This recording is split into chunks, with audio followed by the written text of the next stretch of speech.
With the WINN FM News, I am Kevin Brown. Our top stories. NRP leader Janice Daniel Hodge welcomes 2025 with hopeful vision for Nevis. PLP leader issues call to action to citizens of St. Kitts and Nevis in New Year's Day address. Guyana's Vice President Jack Dio ready to challenge opponents of the People's Progressive Party. Special prosecutor gunned down in Trinidad and Tobago. Lawyers in DPP's office fearful for their lives. Internationally, U.S. lawmakers begin a new Congress. Now, the details. With Carnival now concluded, officials with the National Carnival Committee are now focusing on, among other things, promoting the 2025-2026 festival. One platform they are focusing on is the return of the Caribbean Festival of Arts, CariFesta. After a hiatus due to the COVID-19 pandemic, CariFesta is set to return to Bridgetown. Prime Minister Mia Mottley highlighted this in her New Year's address as part of her role as the leader of the Caribbean community. CARICOM. Our creativity, my friends, has long been our greatest asset. From the arts to technology, let us inspire the world with our ingenuity and originality. Let every child and entrepreneur and national know they're part of a community that supports and uplifts them. And let us celebrate all that is good and is possible for our Caribbean civilization as we do what we do best in the expression of our Festival of Arts, CariFesta. My friends, my brothers and sisters, CariFesta 15 will be held in Barbados from August 22nd to 31st, 2025. I'm inviting you, God willing, to create, to participate, and simply to come. I speak to each and every one of us as Caribbean people, not just as members of CARICOM, but every one of the Caribbean people that I can hear my voice, come. As we would say in Barbados, miss this and blame yourself. Food and fashion, music and dance, art, craft, sculpture, and good old Caribbean talk, from philosophy to attitudes, from religion to development. While discussing new avenues to promote Carnival, Director of Carnival, Clement Monarch Ogaro, confirmed that the potential of CariFesta as a promotional tool for the Carnival is being considered. Well, absolutely. I mean, as you know, St. Kitts Nevis has hosted CariFesta before, and I'm sure that definitely we will be attending and utilizing this as one of the avenues to promote Carnival, definitely. The Ministry of Tourism and the Carnival Committee are collaborating to boost tourism during the Carnival season. Increasing regional airlifts to the destination is critical. However, CariFesta is not the only platform being utilized to showcase St. Kitts and Nevis's unique Christmas Carnival period. We're staying in touch with not only our local media and influencers, but our regional and international partners as well, who came in and they're helping to spread the word. And so we're expecting even more people, not just from the diaspora or not just Kittitians and divisions coming home, but people who are genuinely like Carnival and like Mass. And hey, what better way to end the year and to start the year but Sugar Mass in St. Kitts? The Federation is also expected to record a significant number of stayover tourists during this time. In a social media post, Prime Minister Dr. Terence Drew shared that several hotels reported occupancy rates of 90% during the Christmas period. The government has not yet released the official data for the period. In a heartfelt message disseminated through social media, the Honorable Dr. Janice Daniel Hodge, the leader of the Nevis Reformation Party NRP, ushered in the new year with a call for unity and renewed commitment to the constituents of Nevis. As the calendar flipped to 2025, Dr. Daniel Hodge reflected on the past year, acknowledging the challenges Nevisians faced while simultaneously expressing optimism for the prospective future. Dr. Daniel Hodge articulated the pressing need for government responsiveness to the citizens' voice in her address. She emphasized that the cries of the populace, spanning from Fountain to Gingerland, resonate deeply with a collective yearning for a government that not only listens, but also takes decisive action to alleviate the hardships many are experiencing. Quote, "Too many are hurting, too many are struggling," the NRP leader said, highlighting a palpable sense of urgency for tangible improvements under the current administration led by the Concerned Citizens Movement, CCM. Dr. Daniel Hodge's acknowledgement of the electoral trust granted by the people of St. James underscores her commitment to serve as a dedicated representative. She reaffirmed her determination to advocate for her constituents and expressed gratitude to her supporters who have remained steadfast in their belief in the NRP's vision for Nevis. Her inclusive approach extended to those who may be undecided about their political allegiance. She stressed that the forthcoming elections should transcend party lines and focus on a united front for a better Nevis. Quote, "We welcome everyone with open arms," and quote, inviting collaboration and participation from all sectors of the island's population. Daniel Hodge encouraged moments of reflection and renewal, yet she emphasized the imperative of maintaining momentum beyond the festivities. She conveyed that hard work must persist to secure a promising future for the island. The NRP is preparing strategically for upcoming imminent elections, and the NRP leader expressed confidence in the party's readiness to mobilize supporters to champion necessary changes. Concluding her message, Dr. Daniel Hodge expressed fervent hopes for 2025, envisioning it as a year filled with hope, progress, and transformation for the people of Nevis. With a strong spiritual foundation and an unwavering resolve to act in the interest of her constituency, she encapsulated her vision for the future, one in which the challenges of today can be met with proactive and compassionate governance.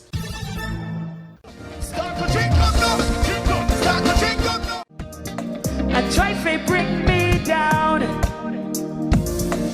Make them know them can't stop me. Hey! Oh, you so wicked. Oh, you so wicked, wicked. Oh, you so wicked. Oh, you so wicked, wicked. Oh, you... So much.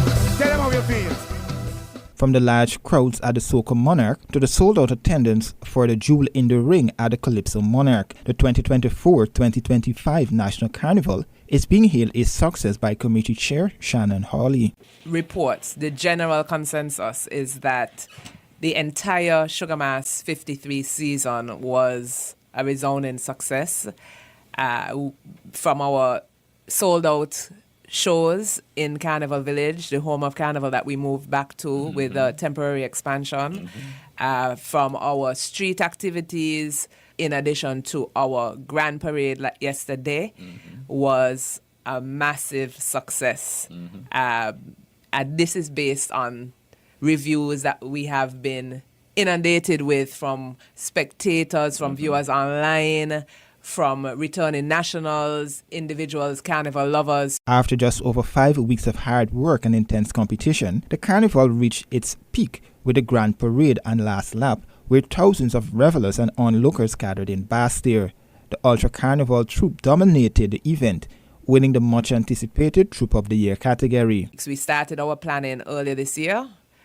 Because essentially we roll from one carnival to the next, and we really, I think that it showed, and it reaped tremendous rewards for the National Carnival Committee as well as the entire Federation of St. Kitts and Nevis. You know, because when you hear people in your ear every minute, you know, with different phrases, you know, this, oh that, oh this, oh that, you know, and then you realize, but you know, we have a carnival sold-out panorama.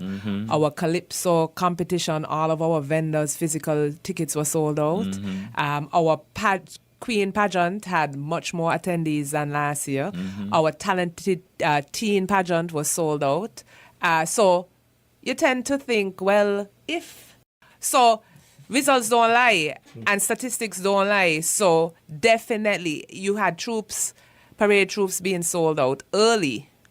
Right? And not only from individuals locally, but also people flying in for the Grand Parade. Local festivities continue to be a staple on the regional carnival calendar. This year, one band even registered that over 60% of its revelers were international attendees. Well, I really think that we're probably going to outdo last year.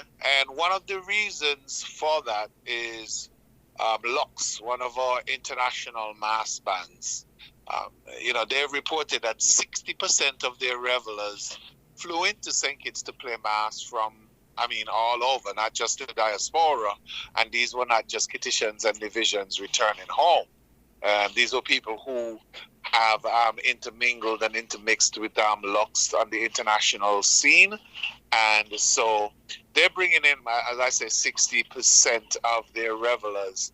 I think that definitely, is an indication. We're still waiting on the official numbers, as you say, but that definitely is an indication that we've probably exceeded the amount of, the influx. Both the Missing Kids and Talented Teens pageant also exceeded expectations, each selling out its respective audiences. The Steel Pan competition, which was one of the most highly anticipated events of the carnival season, thrilled fans.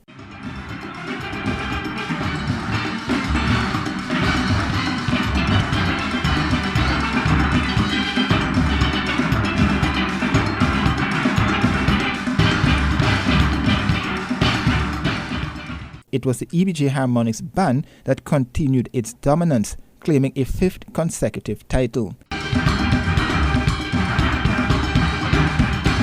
Carnival director Clement Monarch Ogaro emphasized that businesses also greatly benefited from the event, noting the positive economic impact on the local economy. People are buying, stuff. They're buying gifts. They're buying clothes to wear to all these different functions. And in addition to the regular, businesses in town, small businesses, of course, over 150 vendors were also, built into our economic success as well when it comes to Carnival. And so, yeah, it's a big impact because, we're talking about not only just, big business, but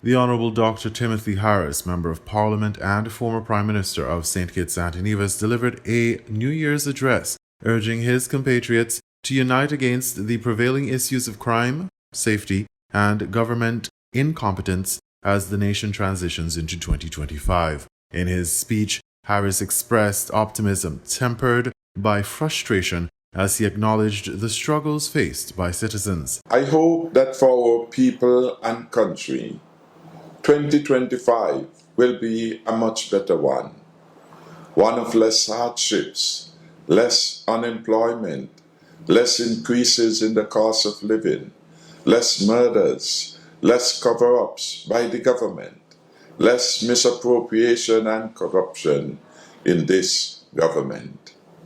I hear so many of you saying that things will not change under this incompetent and arrogant regime. This is only true to a point, he declared, affirming a collective desire for improvement amidst pervasive discontent. The former Prime Minister's address critically assessed the current government's performance, which he labeled as incompetent, self-absorbed, erratic, greedy, and corrupt. The leader of the People's Labour Party pointed to statistics highlighting a projected deficit of $237.8 million for 2024, rebuking the government for extravagant spending that yielded scant benefits for the populace. There is nothing substantive or substantial to show for this massive overspending. The water problems, for example, are worse than before, in spite of better rainfall. Our electricity bills are increasing every month, in spite of the frequent outages and their damage to our appliances, for which Skelec fails to compensate us. Our JNF hospital is in a mess. The level of avoidable deaths is startling, and our emergency service offers those seeking help an average of 6 hours wait. Misdiagnoses are high. At least 2 female medical doctors have taken to social media to alert the government and people about the dangerous situation at the JNF hospital. They reflected on the incompetence and the arrogance of the leadership in the sector and the general chaos everywhere. Harris's speech emphasized the need for accountability, particularly concerning the handling of public funds. He alleged that citizens have yet to see tangible benefits from substantial government borrowing, spotlighting stalled projects like the long-promised Molyneux Primary School and the insufficient medication available at Mary Charles Hospital. As Harris articulated concerns about the deteriorating state of public services, he underscores the urgency of dismantling what he termed the scourge and relic of an authoritarian regime, presumably referring to the current administration's governance style. Further escalating the discourse, Harris highlighted the detrimental impact of governance failures on critical sectors. He articulated the implications of financial mismanagement and societal neglect, indicating that issues extend beyond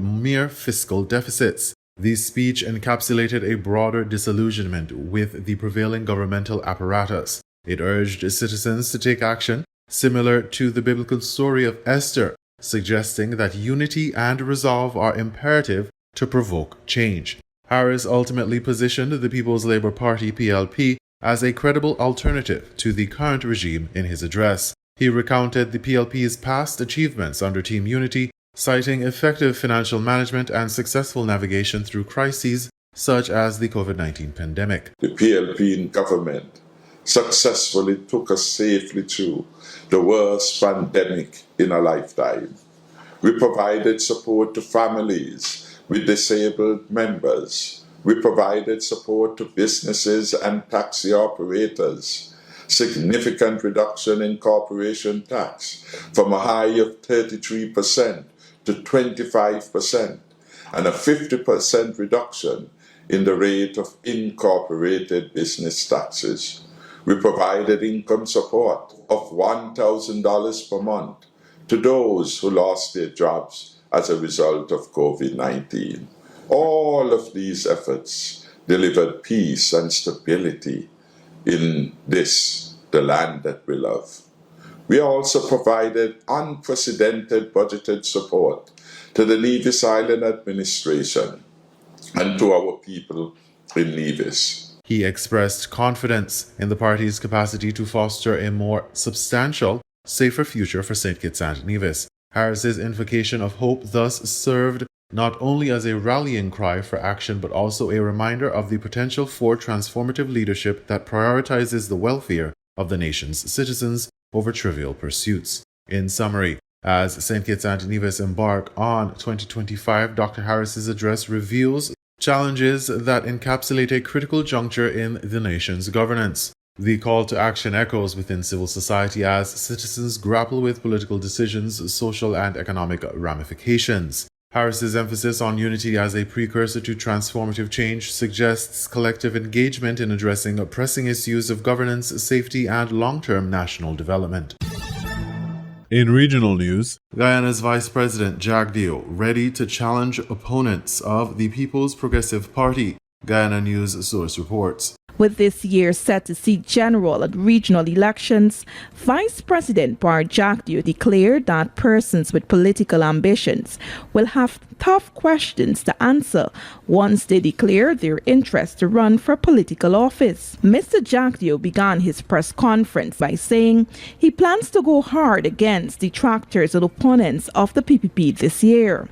He was later questioned about the political ambitions of well-known businessman Azzuddin Mohammed, who released a New Year's address to the nation on his social media pages.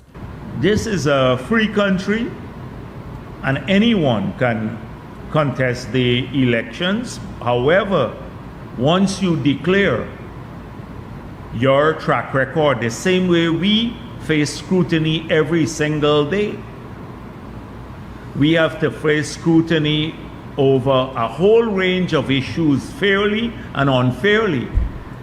I hope people are ready to answer tough questions and they would not go off crying that they're being targeted by those questions. They wouldn't become crybabies or cry their victim. Mr. Mohammed, his father, and their companies were sanctioned by the U.S. government last year over claims of tax evasion and gold smuggling.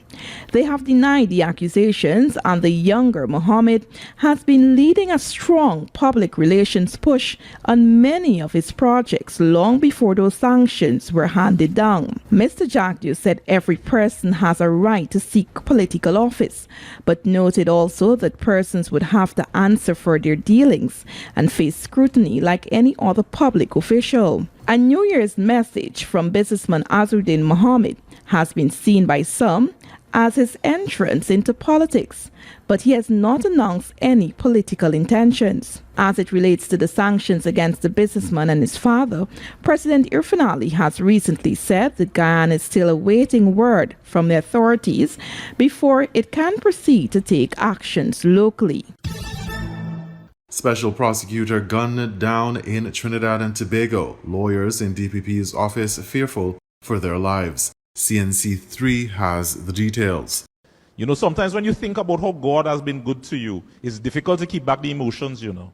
Attorney at law Randall Hector delivered a New Year's Eve sermon to a congregation at the Stanmore Avenue Seventh-day Adventist Church in Port of Spain. And as he exited the church with his family to head to their vehicle, gunmen were waiting.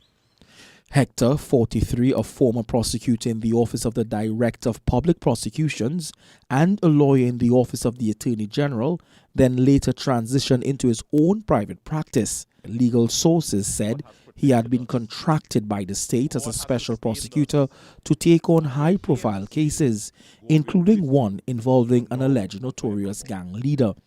He also provided legal expertise to the Strategic Services Agency, a specialized unit within the Trinidad and Tobago Police Service. At the scene on Stanmore Avenue, Hector's blood still stained the ground and many still asking questions as Hector became the last person to be murdered in 2024. According to police reports, Hector was parked on the western side of Stanmore Avenue near Albion Street when two vehicles, a black SUV and a Nissan B15 with unknown registration, pulled up alongside. Moments later, several loud gunshots were heard. Hector fell to the ground, bleeding from gunshot wounds to his chest. He was later transported to the Port of Spain General Hospital, where he died. Many in the legal fraternity are all in shock with the incident, with one attorney, Ian Brooks, saying that Hector was a humble attorney at law and confirmed that he was a special prosecutor in the case involving an alleged gang leader from Port of Spain. Otto Carrington, CNC3 News. Following the assassination of their colleague Randall Hector on Wednesday, attorneys at the DPP's office say that they are afraid that they may be the next target. In a letter to Chief Justice Ivor Archie, Director of Public Prosecutions Roger Gaspard said his attorneys will not be at work for the rest of the week. The letter said the attorneys were traumatized by Hector's death. CNC3 News understands that attorneys who were at the office crying and too distraught to do any work. Gaspard tells CNC3 that he will be meeting with his attorneys tomorrow to discuss the way forward. He added that he will not comment any further until he meets with his attorneys. Gaspard had raised concerns about the safety of his attorneys when the government rented a building on Park Street for his office to relocate. After refusing to relocate, the government secured another building on St. Vincent Street for the office. The letter to the Chief Justice comes as the Law Association called for state attorneys to receive state protection. In a media release, the Law Association said given Hector's role in the administration of criminal justice, particularly now during a state of emergency, there is an urgent need for the implementation of security measures for all prosecutors and judicial officers in the criminal justice system. The association condemned the killings, saying Hector was a well-respected member of the legal fraternity. The association added that the objectives of the state of emergency cannot be realized without the fearless efforts of the legal and judicial officers who are engaged in the criminal prosecutions of violent offenders. Jensen Lavende, CNC3 News. We now bring you these international reports. A big day for U.S. politics, as in Washington, House Speaker Mike Johnson's bid to retain his post looks to be on a knife edge. That's despite President-elect Donald Trump giving him his endorsement. Lawmakers are converging on the Capitol to kick off a new Congress. Republican Senator John Thune has been selected without a hitch as the new Senate Majority Leader. But in the House of Representatives, Mr. Johnson is trying to persuade a handful of skeptical Republican lawmakers to back his leadership. Johnson can afford to lose only one vote from his own party, but around half a dozen hardliners are reported to be holding out for promises to rein in spending. Well, Mike Johnson has been talking to reporters as he walked to the Speaker's office. This election is not just about one person. It's about moving forward with the America First agenda. The mandate was given by the American people, by the electorate. President Trump got 77 million votes. The House Republicans got almost 75 million. It's a record number. They are expecting us to get to work, and we don't have time for drama. So my simple message to my colleagues is make suggestions about process improvements. We're open to that at all times, but I don't make deals with anyone. There's no quid pro quo here. I don't do anything in exchange for a vote other than commit to make this institution work as effectively and efficiently as possible. Audrey Folberg is a political reporter at the National Reporter in Washington and joins us now. Audrey, good to see you. So first of all, how big a test is this of Republicans' control of Congress? This is a major test. First of all, thank you for having me today. Republicans are really looking forward to their trifecta in Washington. Obviously, Trump won this landslide victory, and Republicans, of course, have majorities in the House and the Senate. But that optimism about their agenda this year and this new Congress is, of course, tempered by this very slim majority that they have in the House. Recall that Trump's initial pick to lead the Justice Department, Matt Gaetz, the initial Attorney General designee, resigned after he withdrew from consideration from that role. That brings them to a 219-215 majority heading into the new Congress. And of course, that will grow slimmer still as two other congressmen will head to high profile roles in the Trump administration. Today's a major test for Speaker Johnson. There's been frustration brewing with his leadership for quite some time. Thomas Massie, one of the biggest fiscal hawks in Congress, he threatened to oust Johnson last year over frustrations with a costly foreign aid bill. He never followed through on that threat. But after pre-Christmas government funding negotiations looked pretty sour for Johnson, he, of course, ended up coming to a solution that ended up funding the government through mid-March. But there were a lot of frustrations with the length of the initial bill and the costly provisions and a bipartisan deal with Democrats. And, of course, the second attempt, at the urging of Trump, Johnson tried to muscle through a debt limit extension, which infuriated fiscal hawks even more. So as you mentioned, a lot of hardliners, in addition to Massie, it's unclear what the vote will look like today, but a lot of hardliners are really hoping for promises for spending cuts and pay-fors in legislation this cycle if they want to give him the gavel. So as you say, Audrey, this half a dozen or so Republicans who are really concerned about debt want that spending reined in.